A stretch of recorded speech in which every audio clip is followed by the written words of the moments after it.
I'm on the line with WWE superstar Daniel Bryan. Interesting. I'm kind of angry and upset about that. I'm actually disappointed about that because I was expecting Ken the Box. I don't know where he is, but I have Daniel Bryan on. Yeah, and, I don't know if Ken the Box actually does interviews.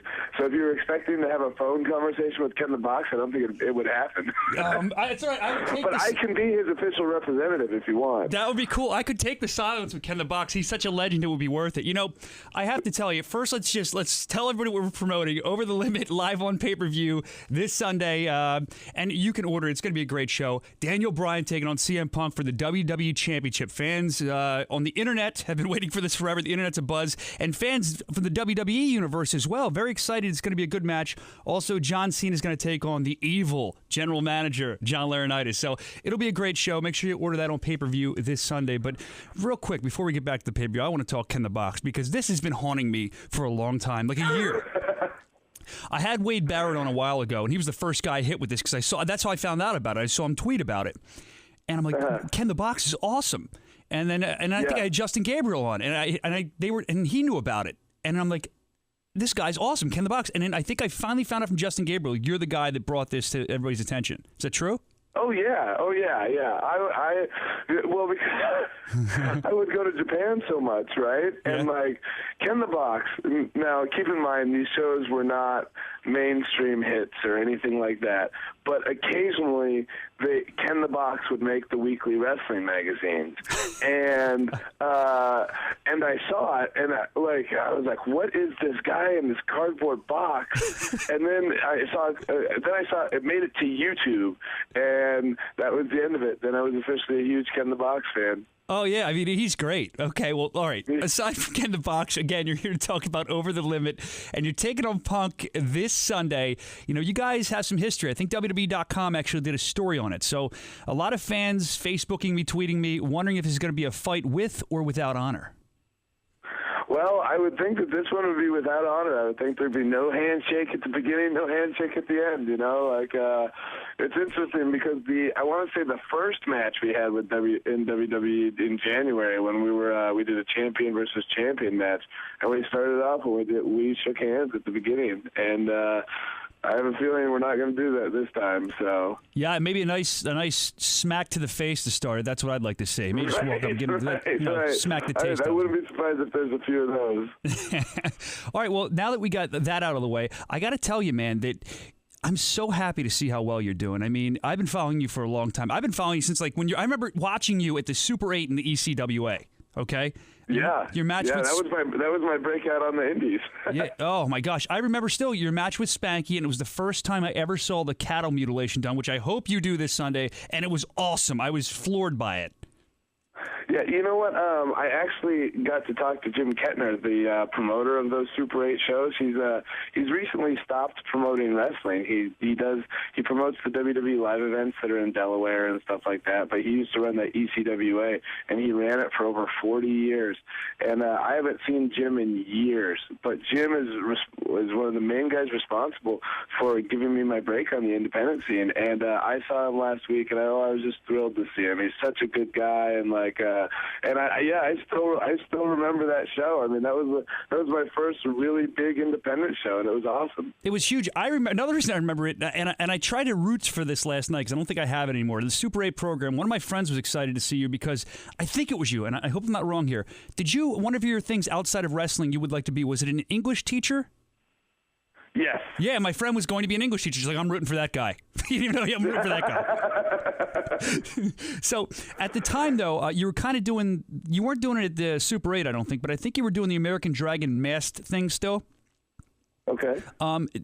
Do you I never understood wrestling in a mask. I mean, that's got to be hard. Why'd you stop doing that? And was it like a pain with your peripheral vision and everything?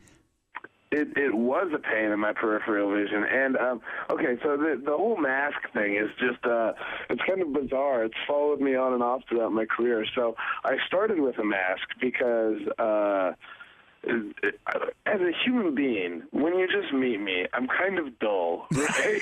Like, I'm not, and I say that, in the nicest way possible, but like, I'm not like, I don't have crazy facial expressions when you talk to me or anything like that. And when I first started wrestling, when I wrestled, I didn't have many facial expressions. Well, then, when I was down wrestling for Shawn Michaels, so I was wrestling for him. He's like, man, your facial expressions have gotten really good. We're going to take the mask off you. So they took the mask off me, right? Great. I feel much more comfortable wrestling without a mask. But then they signed me to a developmental deal with WWE. This was back in 2000. Yeah. They sent me to Memphis, and they said, we want you to wear the mask. Wear the mask. So I had to go back to wearing the mask. And then somebody came down and were watching us practice in the little in our little gym there, and they said, "Oh, you have great facial expressions." Wait a minute, Daniel Bryan. Wait a minute, hold on. I'm listening. This is a great story, but you're telling me that when you were wearing a mask, you didn't wear that mask 24/7. No. What? No, I did not. Oh my gosh. Yeah, Santo would be pissed. Like, he got buried in his mask. Come on, man. Right? Yeah. Yeah, but it just was this constant thing of people thinking that, like, oh, this guy needs a mask, and then being like, oh, wait a second, we like him without a mask. And it happened. I was wearing a mask as late as 2008, sometimes when I would go to England. Wow. All right. Wow. Okay. Well, from the mask, obviously your facial expressions got great because you got signed to that contract kind of with the NXT thing. And I remember reading a lot of people were so angry that you were paired with The Miz on NXT. I mean, I was excited because I thought it would make for some awesome TV. What were your thoughts when you were paired on The Miz? How did you feel paired with The Miz? How did you feel about that? Oh, I thought it was great because, the thing that drives storyline and the thing that drives wrestling television is conflict. And there is no better person. Like, it would have been fun for me for my pro to have been William Regal, right? Yeah, that's what I was hoping. That's an interesting story, but it's not necessarily a conflict story. And The Miz being my pro, it was perfect because he's a perfect example of a guy who, he became a reality TV star, and then he was picked up by WWE without necessarily having the proper chops to make it as a wrestler. But I don't know. Hard. Miz would be mad if you're saying that. I had him in here, and he swore that he trained, I think, with UPW. He swore up and down. He says that. He says that, right? And he did. I think he actually did maybe 2 independent shows, but it's not like. It's not like they saw him on the Indies and they're like, wow, let's get that guy. We've got to sign this guy up, But I'll give him a lot of credit because he's worked very hard and he's turned into one of the WWE's biggest stars. Oh, yeah. Oh, he's improved dramatically. Sorry. And so, but it was fun having somebody like that as my pro because, too, he's very passionate about what he does. You know what I mean? And so, like, you could tell a lot of the guys who are pros on NXT, like, almost didn't want to be there. And he was like, yeah, I want to steal the show every show, and so that was a lot of fun. That's the way you got to do it. Now, after NXT, you did the whole thing. We're not going to get too much into it, but you were let go from the WWE, and it seems like now you've made your way back bigger and better. And when you were let go, I mean, take me through that day. Where were you? What happened when you got the news? Did you think it was all over? You're never going to come back? No, it was actually very strange. So I got a call from an unknown number, right? Mm-hmm. And I knew instinctively. So I got fired on a Friday. The whole Nexxus thing happened on a Monday. We went to SmackDown on the Tuesday. I did a show for FCW on the Wednesday. Flew home on Thursday. Was there with my girlfriend at the time on Friday, and we were just coming back from grabbing something to eat. And I got this call, and it was late at night. It was not. For East Coast time, it would have been really late, but it was like 5 or 6 at night. And yeah, they called me and told me that they were letting me go. And I flat out told them, I said, well, thank you for the opportunities and everything. And then they said, oh, well, there's an opportunity for you to come back and everything at some point, but it may take some time. I said, don't worry about me. I'll make more money this year than I did with WWE at the time that I was on NXT, Yeah, right. It's true because it's just the way that things work with the contracts here and stuff, and as soon as they let me do the Indies the very next weekend, and it was great. Like, just raking in the cash, I'm sure. Yeah, and it was bringing in all these extra people who watched WWE TV and who hadn't been to an indie show before, and it was a lot of fun because it was bringing in mainstream wrestling fans to these independent shows I was going to. Oh, and it was a blast. See, you're a real positive guy. I mean, if I would have gotten fired, I would have thanked them for the opportunity, but I would have been so mad and been down for a little bit. But you're looking at it in a way where it helps everybody involved, which is smart. Now, saying that you're positive, I want to talk about WrestleMania 27. I want to talk about you and Sheamus. I was excited for it. I was there covering it. I was telling everybody that would listen, you guys would be the sleeper match and tear the place down. I knew it. But then he got shifted to an off-air opening contest. It was whatever. But how did you feel about that? I mean, were you a little chip on your shoulder about that? Made you want to work harder or what? Okay, so you say that I'm very positive, but I also don't expect things to actually happen. You know, you have to realize it took me 10 years to get to the WWE, and then when I got to WWE, they put me on a show where they called me a rookie, right? Yeah, I know. So, I know. For me, you know, when people say things are going to happen, I've been told a lot of things are going to happen, and I don't necessarily buy it. And I looked at the card, and to me, I was looking at the card, and I said, if any of these matches get moved to the pre-show match, it's going to be me and Sheamus. They're not, you know, but Sheamus, it was funny because, so I was halfway expecting it. Sheamus was completely blindsided by it because, you know, for the most part, when they told him stuff, things had happened, you know, and like, and it's interesting because, yeah, I was upset and ticked off, but, you know, after about 30 minutes, I was like, okay, well, I'm just going to do the best I can, and, you know, that's all you can do.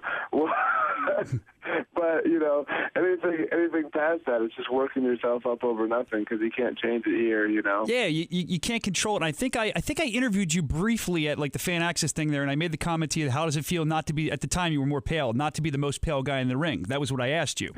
Yeah. And then you come to WrestleMania 28 and you're not the most pale guy in the ring. Definitely. You got a tan now, you're looking a little different, and you move up one match to the opening match. Now, I got to tell you, I was there covering that as well, and the 18-second loss, the crowd was so angry at the time, and I tried to, I know, right? I tried to explain to the guy next to me, I'm like, look, this might be a good thing for him. Hopefully this is going to get him to another level, bigger things in the long run. This guy almost punched me in the face. Seriously, I had to stop talking to him. I was nervous. Then, how did you feel about that first? Well, I mean, it's disappointing, you know, like, it's one of those things where, like, you follow my independent career.